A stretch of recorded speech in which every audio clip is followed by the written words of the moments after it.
to look back at this.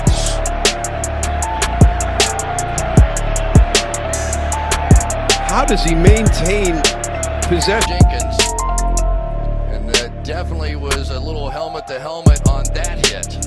Guys, Meredith Gorman here, and are you still not subscribed to Matt's channel? Well, if you're not, hit the subscribe button because he's giving out free picks each and every week. Hope you have a good rest of your day.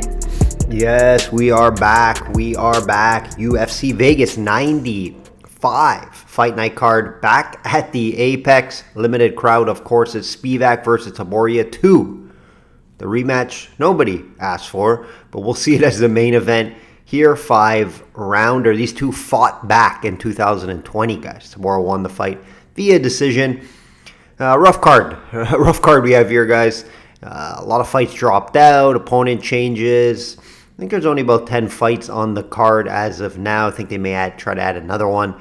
I expect a small client card this week. I'll break down the main card either way, like usual. Provide free picks, leans, price talk, and more. SystemSportsCapping.com or link.me/systemcapping for everything system capping. Records over there over the years, subscription opportunities, free picks, and more.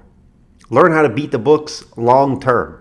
In all sports we handicap. Currently handicapping UFC, PGA, and NFL is weeks away, guys. NFL is around the corner. I will have a future investments video out end of August, so look out for that.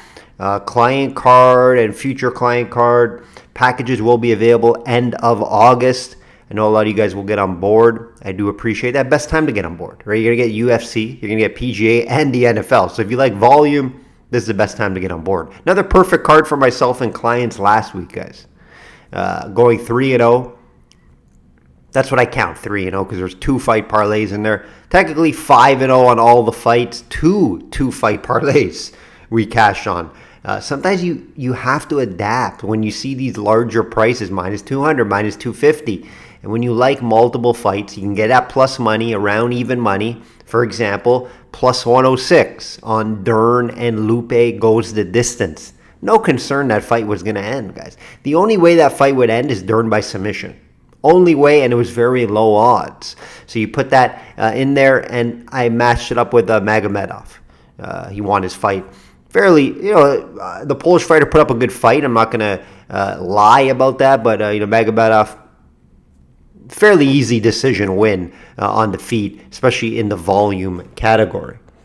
We also hit on another 2 fight parlay. It was Figgy and Vera over 2.5 rounds. That was probably the easiest cash. No way that fight was going to, see a finish. Shout out to Figgy. First person to knock down Vera ever. They didn't give the one to Sean O'Malley. So that's a feather in your cap, especially when you're coming up from 125. His power carries over. He was able to get the win there. And we were on Mirzakov as well, the Russian. He was able to finish Menafield in the 3rd round. We got that around even money. We also cashed on the main event price. Instead of betting on the Nurmagomedov big price, we flipped that to fight goes the distance minus 120. And that made sense because both guys are very high level. And it was a fairly close fight, even though I think Nurmagomedov sneaked out every round. Maybe Corey still won, but each round was close, right? It wasn't a clear advantage for Nurmagomedov in most rounds. So Corey did excellent work with his takedown defense, excellent grappling. But Nurmagomedov, full package. He can do everything. He outstruck Corey Sanek, and not easy to do. Close, sure, but Nurmagomedov does have the package, and if he needs to go to the wrestling, it's there. Bunch of free winners given out last week as well, and leans. Hopefully you did tail. Let's do an update here. Update UFC. 90% long-term run pay-per-view, guys. 25-3. It's pretty much all year. 70% all cards run as well. 71% 2-fight parlays. 23-24. Long term, guys. Average line plus money. Keep that in mind. These aren't big favorites that I'm counting. It says average line plus money. Well over 85 units long term. PGA update. Winner on Scotty to win gold plus 400. We were able to cash on that. If you didn't have him on your short list for outrights, right? Most people, most of the time I'm betting 2 to 5 outrights. If Scotty wasn't on there, I don't know what you're doing. You're not betting correctly. Scotty had to be under, even if the price isn't great. You expect him to complete this excellent season that he had with a gold medal, right? Came back from behind, had to shoot a -9 on Sunday, so I'm not going to say it was easy, but he definitely needed to be on your short list. Listen to his year: Olympic gold, Masters winner, had a baby, went to jail, and 5 other tournaments wins. You're not going to get a much crazier season than that from Scotty. Definitely a shout out to him. I expect another win probably as well. 12 outrights on the year, guys. 69% matchups for the year. 12 of the last 14 majors have been profitable. Shout out to all the podcast listeners. I see the Spotify and Apple podcast numbers go up while the YouTube numbers kind of go down a bit. That's okay. I have improved the video here over in my new place. Got a new place. It's right across from the beach here. Got a new setup. Got a new office. Hopefully you guys have been enjoying it. Continue to improve it before the NFL season. Let's get right into it. Shop around like always, guys. Shop around. I can't stress that enough. Have multiple sports books so you get the best price. Again, small client card. Not going to have a lot of plays on this card. These small fight night cards, especially in the Apex, guys, tread lightly. Some of the best advice I can give you, right? You don't need to have big cards for these cards. You kind of see, when you see the upsets, they're kind of these smaller cards, right? Upsets that are hard to read, at least. Let's get right into it. Spivak -160 versus Tabora +130. Tabora beat him already, yet he's the underdog here.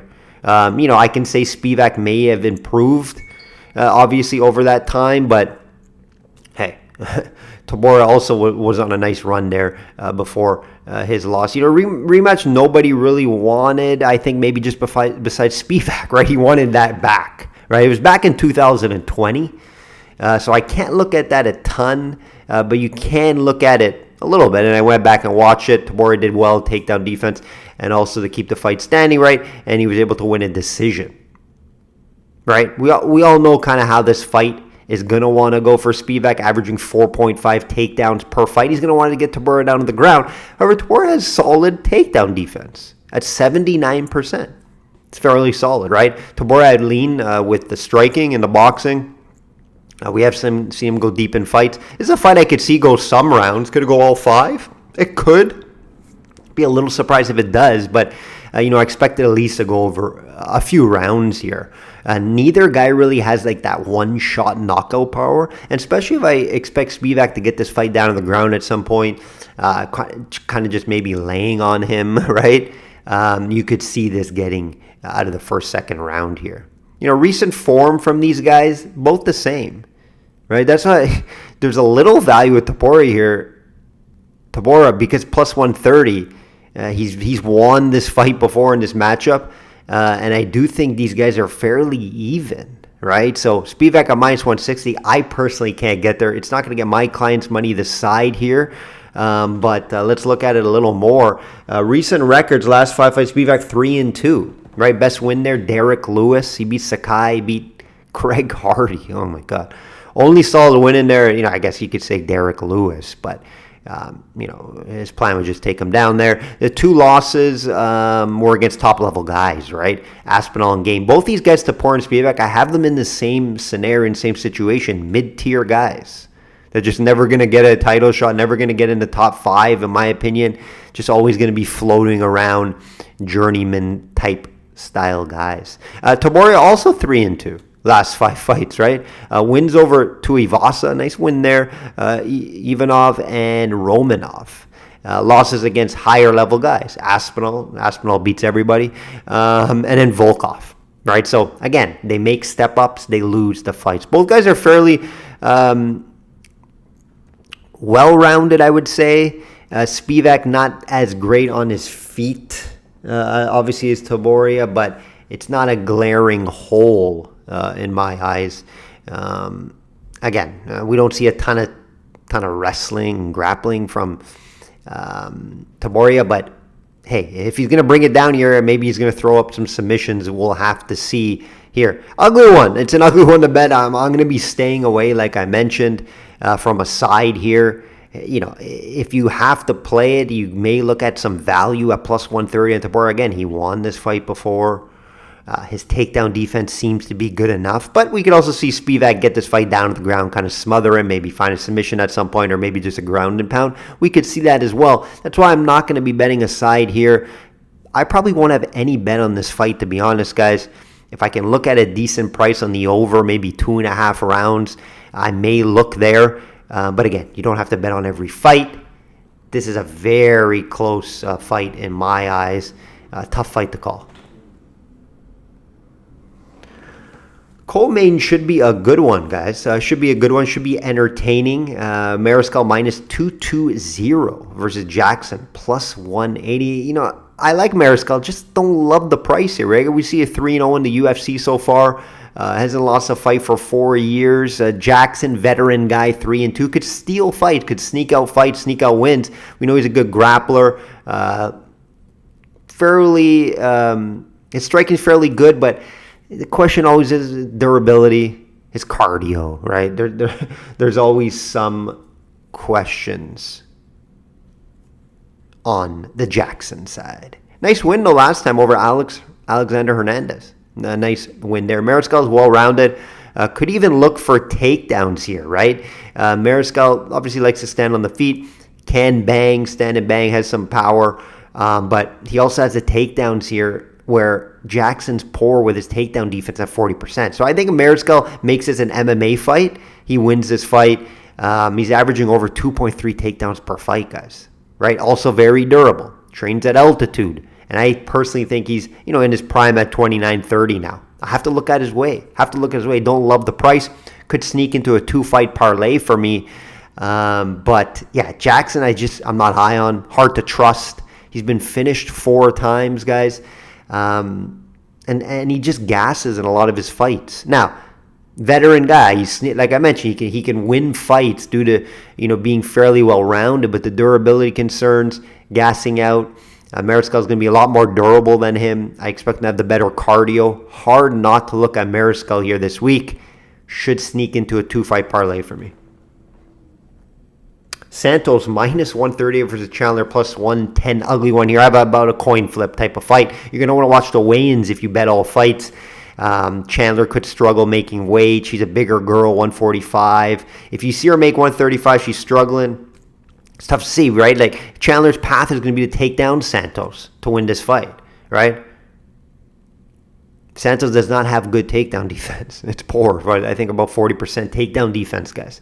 So that's going to be Chandler's path here, and you can get at plus 110. It's not terrible, right? Maybe improve it, Chandler by decision, if you want to look that way. Thing, though, with Santos, maybe fighting for her job. Lost 3 in a row ever against high-level girls. This is a huge step down for her. That's why I cannot bet Chandler with my client's money. You got Rosa, Holm, Aldana. No, Rosa's not great, but, better than Chandler in my eyes. So it's just a lot low level. It's a lower level fight for Santos, but how is she going to come out, right? Lost 3 in a row. Think she's towards the end of her career. Not high in her at this time in her career. Favorite play is over 2.5 rounds. Fight to go the distance, you're going to have to pay up for that. But if I had to bet this fight, that's the way I would look. Again, try to feed into my 2-fight parlays where I hit at over 71% long term, guys. It could be a play there. It could be a play if I can get it at a decent price. Shop around. Try to get the best price out there. Watch the weigh-ins, though. Chandler may not even make weight. I don't know. Right? She's like, she used to fight at 145. Right? Now down to 135. I think the last time she missed weight by a pound only, though. So watch the weigh-ins if you want to bet this fight. Little concerned about this fight even going on. Kazama plus 200 versus Grigorio minus 250. Another ugly one here, guys. Another ugly one. Big price. I agree Grigorio should be favored here. Kazama has not looked good. 0-2 in the UFC. Lost both fights by getting finished. And has not looked good. Grigorio did lose his debut fight. Did come off the Dana White Contender Series. I just like, he's training out of New Jersey with Ray Longo, Mirab, Sterling, right? A couple other guys out there. Grego can grapple as well. Like Kazama, what I see on tape, I don't know a ton about these guys. I have to go back, watch tape. Kazama can grapple. Great submissions. Can he get it down there, though? And Grego can grapple as well, so I think he can cancel that out if it tries to get there. I think Grego can hurt him on the feet, though. That's where I think that can happen. Kazama, not durable at all, but very good grappler. Now, if Grego tries to be cute out there and tries to just grapple with Kazama, that's where it could get iffy, and that's why it's hard to back Gregor on minus 250. Even though I do think he comes in with a smart game plan. Like I mentioned, he comes out of a good camp. I think they're going to have a good game plan, try to keep this fight standing, where Kazama is weak and where the durability has shown in both of his fights as he's been finished. So give me Gregoro here, minus 250. He did lose his opening fight, so I think he bounces back here, and I don't think Kazama's a UFC fighter. So give me Gregoro, minus 250. Again, not great. Kind of tough to call an outcome. I lean a finish here due to the durability concerns with Kazama. But if this does get into grappling stages, it could play out to, the fight could go 3 rounds. We got Barlow, minus 400. Yikes, another big one versus the Kazakhstan fighter, Vertebnikov, plus 300. 8-0 Barlow is back. Won his first fight in the UFC versus a low-level guy and finished him in round 3, so he showed some durability, and he also showed that he's not just, a lot of his fights were first-round finishes or early finishes, but here he was able to show that his power carries to round 3. We know he has a ton of power. Great striker. He came off Dana White Contender Series, where he finished another guy early in that fight. Heavy hands for Barlow. Heavy hands, right? The man out of Kazakhstan making his debut in the UFC. Always tough to read that when you're making your debut, right? That's why you're seeing the big price here, right? We've been seeing him fighting out of United Fight League, guys. United Fight League, right? You don't know how that's going to carry over. Love the Kazakhstan fighters. Love the fighters from that region. Right, and this guy could make some noise here. And his path is going to be to try to make this an MMA fight, wrestle and grapple, not a kickboxing stand-up fight. You don't want to do that with Barlow. Barlow has heavy hands, can hurt you on the feet. Make this an MMA fight, grapple, wrestle. We haven't seen that a ton from Barlow. That's why I think this minus 400 price is dangerous. Very dangerous to get to. Due to not really seeing how Barlow can grapple and wrestle. I know he's trying, and I know that's his MO. He's in training camp doing that. I think he also took a grappling match, which I saw on one of the websites there. So he lost it, but he's trying to improve it. I just haven't seen it enough to back him. At minus 400, you're basically saying, I love everything from this guy. I just love his stand-up and heavy hands. At this time, his takedown defense looked okay in some of the tapes I've seen. And the Kazakhstan guy's, not a pure wrestler. Looks more well-rounded. He can grapple as well. So, yeah, Barlow's going to be played for podcast purposes, but not going to be betting at this price. It's a kind of pricing me out of it type of fight here.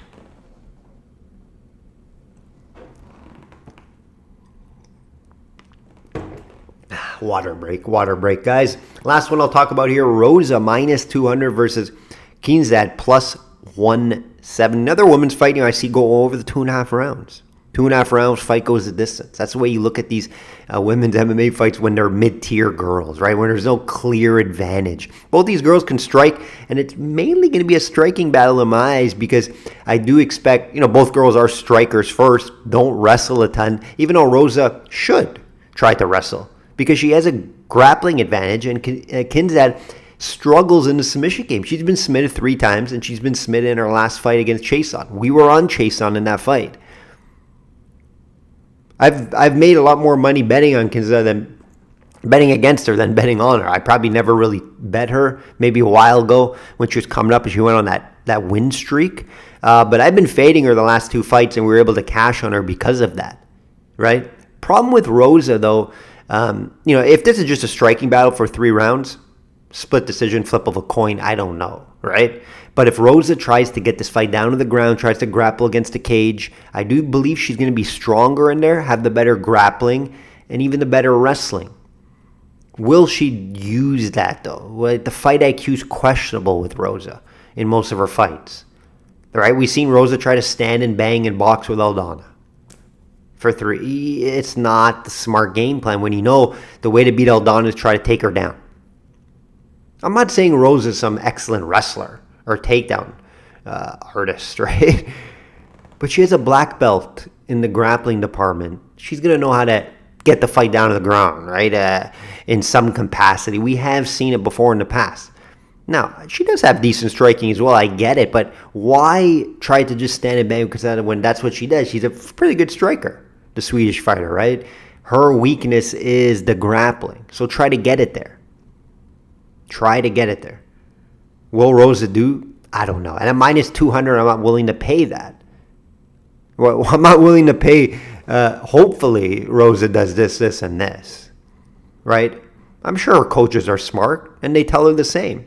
Don't just go in there and stand and bang for 3 rounds where it's going to be a flip of a coin decision. Make it an MMA fight, wrestle, grapple, etc. So, this fight's not going to get my money from a side standpoint. I could look at the over 2.5 rounds.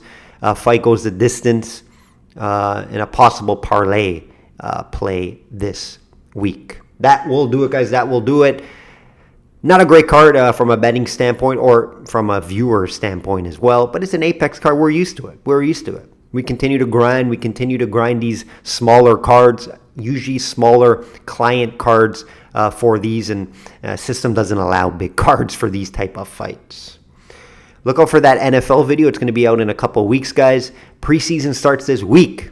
I'm a Baltimore fan, as some of you guys know. They'll be playing Philly on Friday. I'll definitely be watching that. Like I always say, bet smart and know your limits. Try to enjoy this card.